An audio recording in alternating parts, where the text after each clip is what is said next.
നിങ്ങൾ futures and options ആണോ ചെയ്യുന്നത് എങ്കിൽ നിങ്ങൾ ചെയ്യുന്നത് ഒരു ക്യാഷ് ട്രാൻസാക്ഷൻ അല്ല, അത് ഒരു ഗാംബ്ലിംഗ് ഗെയിമാണ്.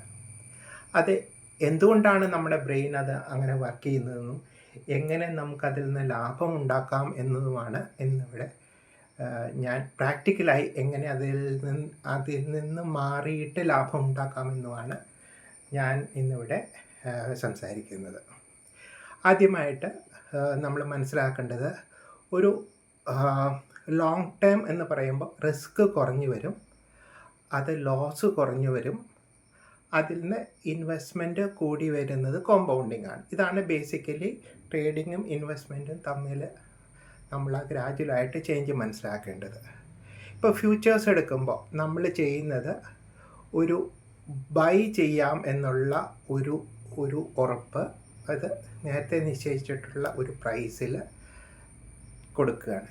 അവിടെ നമുക്ക് നഷ്ടപ്പെടാവുന്നത് ഇൻവെസ്റ്റ്മെൻ്റാണ്. അതുകൊണ്ടാണ് അത് ഏറ്റവും റിസ്കി ആയിട്ടുള്ള ഒരു സംഗതിയാവുന്നത്. പിന്നെയുള്ളത് ഓപ്ഷൻസ് എന്ന് പറയുമ്പോൾ നമ്മൾ ഓപ്ഷൻസിൽ കോൾ ഓപ്ഷൻ എന്ന് പറയുന്നത് അത് ഉയരാനുള്ളൊരു സാധ്യത കണക്ക് കൂട്ടിയിട്ട് നമ്മൾ ബൈ ചെയ്യാനുള്ള ഒരു പ്രീമിയം കൊടുക്കുകയാണ്. അതുപോലെ പുട്ട് ഓപ്ഷൻസിൽ നമ്മളത് ലോങ് ടേമിൽ താഴേക്ക് പോകും എന്നുള്ളത് കൊണ്ട് ഒരു സ്ട്രൈക്ക് ടാർഗറ്റ് കൊടുക്കുകയാണ്. ഇവിടെ നമ്മൾ പ്രീമിയമാണ് കൊടുക്കുന്നത്, പ്രീമിയമാണ് നമുക്കവിടെ നഷ്ടപ്പെടുമ്പോൾ പോകുന്നത്. അതുകൊണ്ട് അത് റിസ്കി ആണെങ്കിലും ഫ്യൂച്ചേഴ്സിനേക്കാളും ലെസ് ഹാംഫുള്ളാണ്. ഇനി ഇതിൽ രണ്ടിലുമുള്ള കുഴപ്പങ്ങളാണ് പറയുന്നത്.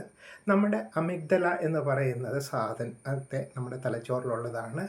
ഫ്യൂച്ചേഴ്സ്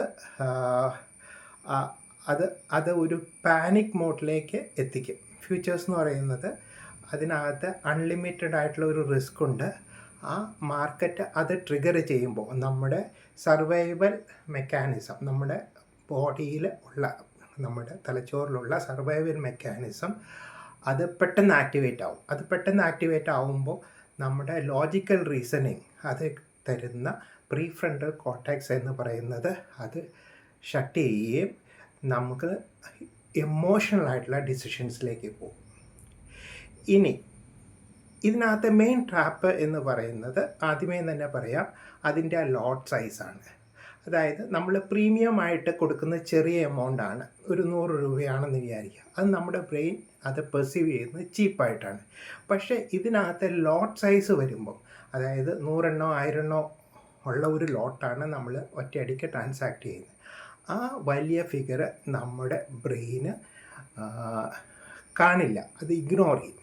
അതുകൊണ്ടാണ് ഈ കാര്യങ്ങൾ സംഭവിക്കുന്നത്. അതുകൂടാതെ ഹൈ വെലോസിറ്റി ആയിട്ടുള്ള ഒരു ഡോപ്പമൈൻ എന്ന് പറയുന്നത് ഒരു ഇൻജെക്റ്റ് ചെയ്യും നമ്മുടെ ബ്രെയിനിനകത്ത്. അതൊരു ഹോർമോണാണ്. ആ ഫാസ്റ്റായിട്ടുള്ള പ്രൈസ് ചേഞ്ചസും അതിനകത്തെ റെഡ് ഗ്രീൻ സിഗ്നൽസിൻ്റെ ആ ഒരു കെടലും മിന്നലുമൊക്കെ നമ്മളെ ഡോപ്പമൈൻ ആക്ടിവേറ്റ് ചെയ്യും. അത് ഇൻസ്റ്റൻറ്റ് ഗ്രാറ്റിഫിക്കേഷനാണ്. അത് ആണ് നമ്മളെ ഇതിനകത്തേക്ക് ഒരു ഗെയിമിലേക്ക് കൊണ്ടുപോയി ചാടിക്കുന്നത്. ഇപ്പോൾ ഒരു ഓപ്ഷൻസിലെ വീക്കിലി എക്സ്പയർ ചെയ്യുമ്പോൾ മാസീവായിട്ടുള്ള ഡോപ്പമൈൻ സ്പൈക്കാണ് വരുന്നത്. അത് ത്രിൽ ഇൻ ആൻറ്റിസിപ്പേഷനാണ്. അത് ശരിക്കും പറഞ്ഞു കഴിഞ്ഞാൽ മണി ട്രാൻസാക്ഷൻ അല്ല അപ്പോൾ അവിടെ സംഭവിക്കുന്നത്. അങ്ങനെയാണ് നമ്മൾ ഇതിനകത്തേക്ക് പെടുന്നത്. പിന്നെ ഒന്നാമത് ഒരു ലോട്ടറിയുടെ ഒരു ഇല്യൂഷൻ, അതായത് നമ്മുടെ ഹ്യൂമൻ സൈക്കോളജി വെച്ച് കഴിഞ്ഞാൽ നമ്മൾ ചെറിയൊരു ജാക്ക് പോട്ട് അടിക്കാനുള്ള സാധ്യത വളരെ ചെറുതാണ്. പക്ഷേ ആ ജാക്ക് പോട്ടിൻ്റെ സൈസ് നമ്മൾ വലുതായി കാണുന്നതുകൊണ്ട് അത് നമ്മൾ ഓവർ എസ്റ്റിമേറ്റ് ചെയ്യും. അതേപോലെ തന്നെ അതിനകത്ത് പ്രീമിയം വളരെ ചെറുതാണ് എന്നുള്ളതാണ് നമ്മുടെ മനസ്സിൽ കയറുന്നത്. അപ്പോൾ അതായത് നമ്മൾ അടയ്ക്കുന്ന പൈസ എന്നതുകൊണ്ട് നമ്മൾ അതിൻ്റെ റിസ്ക്, അതിൻ്റെ വാല്യൂ ചെറുതായി കാണും. ഇനി ഇതിൽ നിന്ന് നമ്മൾക്ക് എങ്ങനെ ഗ്രാജുവലായിട്ട് മാറാം? മിക്ക സംസാരിക്കുമ്പോൾ അവർ പറയും, പറ്റുമെന്ന് തോന്നണില്ല എന്ന് അടുത്ത് സംസാരിച്ചാൽ അവർ പറയും. അപ്പോൾ ഇതിനകത്ത് ആദ്യമായിട്ട് നമുക്ക് ചെയ്യാവുന്നത് അതിൻ്റെ സൈസ് കുറയ്ക്കുക, അല്ലെങ്കിൽ അതിൻ്റെ റിയാക്ഷൻ ടൈം കൂട്ടുക എന്നുള്ളതാണ്. അതായത് ആദ്യം നമ്മൾ ഫ്യൂച്ചേഴ്സ് ആണെങ്കിൽ അത് ഓപ്ഷൻസിലേക്ക് മാറ്റാം. അത് ലെസ് റിസ്ക്കിയാണ്. അതുപോലെ തന്നെ മാക്സിമം ലോസ് നമുക്ക് ലോക്ക് ഇൻ ചെയ്യാം. അതേപോലെ തന്നെ നമ്മുടെ സർവൈവൽ ഓവർസൈറ്റ് സർവൈവൽ മെക്കാനിസത്തെ നമുക്ക് ആ പാനിക് മോഡിൽ നിന്ന് മാറ്റാം. ഇതാണ് നമ്മൾ ആദ്യമേ തന്നെ ചെയ്യേണ്ടത്. നിങ്ങൾ ഫ്യൂച്ചേഴ്സാണ് മോർ എക്സൈറ്റിംഗ്, അത് മാറ്റി ഓപ്ഷൻസിലേക്ക് മാറുക. ഇനി ഇപ്പം നമുക്ക് ആ കെമിക്കൽ റിയാക്ഷൻ നമുക്ക് കുറയ്ക്കാൻ വേണ്ടിയിട്ട് നമ്മൾ വീക്കിലി ഓപ്ഷൻസ് നമ്മൾ മാറ്റി നിർത്തിയിട്ട് അത് മന്ത്ലിയിലേക്കോ ക്വാർട്ടർലിയിലേക്കോ എക്സ്പയർ ചെയ്യുന്ന ഓപ്ഷൻസിലേക്ക് മാറുക. അതായത് നമ്മളതിൻ്റെ ടൈം കൂട്ടുക. അപ്പോൾ ഇവിടെ എന്താ സംഭവിക്കണതെന്ന് വെച്ച് കഴിഞ്ഞാൽ സ്ലോ ഫ്ലക്ച്വേഷൻസ് ആണ്. അഥവാ ഉണ്ടാകുന്ന ഫ്ലക്ച്വേഷൻസ് നമ്മളെ പെട്ടെന്ന് നമ്മുടെ ബ്രെയിനിനെ ആക്ടിവേറ്റ് ചെയ്യില്ല.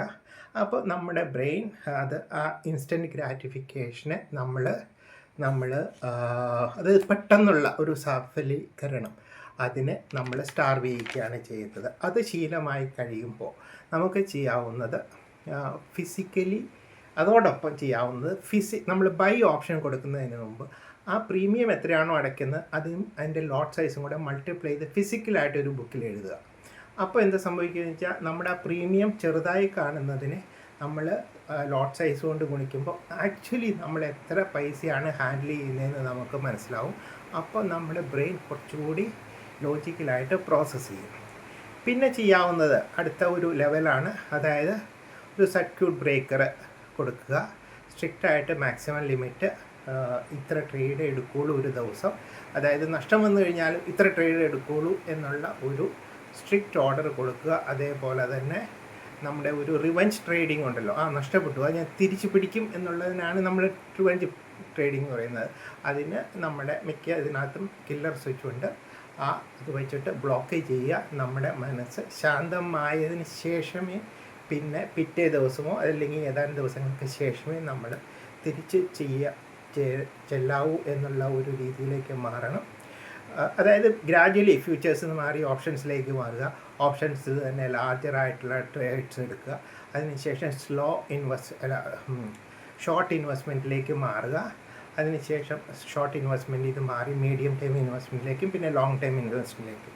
അപ്പം നമ്മൾ ഗ്രാജ്വലായിട്ട് നമ്മളെ ആ ഒരു കെമിക്കൽ എഫക്റ്റ്, നമ്മൾ അഡിക്റ്റഡ് ആയിരിക്കുന്ന ആ കെമിക്കൽ എഫക്റ്റിൽ നിന്ന് ഗ്രാജ്വലായിട്ട് പുൾ ഔട്ട് ചെയ്യാൻ ഇത് സഹായിച്ചേക്കും എന്നാണ് എൻ്റെ ഒരു പഠനവും എൻ്റെ ഒരു അറിവും. ഇപ്പോൾ ഇവിടെ എന്താണ് സംഭവിക്കുന്നതെന്ന് വെച്ച് കഴിഞ്ഞാൽ ട്രാൻസിഷൻ എന്ന് പറയുന്നത് അതിനകത്ത്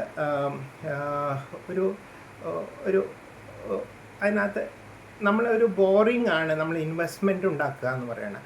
ആ ഒരു അവസ്ഥയിലേക്ക് മാറണം. അതായത് എക്സൈറ്റിംഗ് ആയിട്ടുള്ള ഒരു രീതിയിൽ നിന്ന് മാറി ഒരു ബോറിംഗ് ആയിട്ടേക്ക് മാറണം. ഇപ്പോൾ അതിനകത്ത് തന്നെ ഷോർട്ട് ടൈം ഇൻവെസ്റ്റ്മെൻറ്റ് എന്ന് പറഞ്ഞു കഴിഞ്ഞാൽ അതിനകത്ത് ബാക്കിത്തെ കുറേ ലോസ് ഉണ്ട്, അതെല്ലാം മാറ്റിയിട്ട് ക്ലിയർ ആയിട്ട് ക്യാഷിൻ്റെ ഇത് മാത്രം നോക്കിക്കഴിഞ്ഞാൽ 20% ടാക്സും പ്ലസ് ട്രാൻസാക്ഷൻ ലോസും പോകും. പിന്നെ അത് മീഡിയം ടൈം ആക്കി കഴിഞ്ഞ് കഴിഞ്ഞാൽ അതായത് ടാക്സിൻ്റെ ബ്രാക്കറ്റ് 20% നിന്ന് അത് 10 പ്രാക്ടിക്കലി മാറും. പിന്നെ ആ ട്രാൻസാക്ഷൻസ് കോസ്റ്റും അതനുസരിച്ചിട്ട് കുറയും. ലോങ് ടൈം എന്ന് പറയുമ്പോൾ അതിനകത്തൊരു ടാക്സ് ഇംപ്ലിക്കേഷൻ പ്രാക്ടിക്കലി വരുന്നില്ല. ഇപ്പോൾ വലിയ ലോങ് ടൈം ആൾക്കാർക്ക് അതിനകത്ത് ഇപ്പോൾ ട്രാൻസാക്ഷൻ കോസ്റ്റ് വരുന്നില്ല. ഇതാണ് അതിനകത്ത് ക്യാഷ് മാത്രമായിട്ട്. പിന്നെ ബാക്കിയുള്ള നഷ്ടങ്ങൾ ഞാൻ നേരത്തെ പറഞ്ഞ ആ ബ്രെയിനെ നമ്മൾ ട്രെയിൻ ചെയ്തെടുക്കുന്നത് കൊണ്ടുള്ള നഷ്ടങ്ങൾ വേറെ അതിൽ നിന്ന് നമുക്ക് മനസ്സിലാക്കാം. അതായത് നമ്മുടെ ടെൻഷൻ, നമ്മുടെ ബാക്കിയുള്ള ഇൻസ്റ്റൻ്റ് ആയിട്ടുള്ള നമ്മുടെ ട്രേഡിങ്ങിൻ്റെ നഷ്ടങ്ങൾ, അങ്ങനത്തെ കാര്യങ്ങൾ അതിനകത്ത് വേറെ ഉണ്ടാവും. എന്താണെങ്കിലും ഇത് ഇൻഫർമേറ്റീവ് പർപ്പസിന്, സ്റ്റഡി പർപ്പസിന് വേണ്ടി മാത്രമാണ് ഞാനിത് പറഞ്ഞിരിക്കുന്നത്. നിങ്ങളുടെ എല്ലാ ഇൻവെസ്റ്റ്മെൻറ്റും ഒരു SEBI രജിസ്റ്റേർഡ് ഇൻവെസ്റ്റ്മെൻറ്റ് അഡ്വൈസറുടെ കീഴിൽ ചെയ്യുക. പിന്നെ എമോഷണലായിട്ടുള്ള ഇഷ്യൂസ് ഉണ്ടെങ്കിൽ അതിൻ്റേതായ പ്രൊഫഷണലായിട്ടുള്ള ആൾക്കാരുടെ അടുത്ത് കൺസൾട്ട് ചെയ്യുക.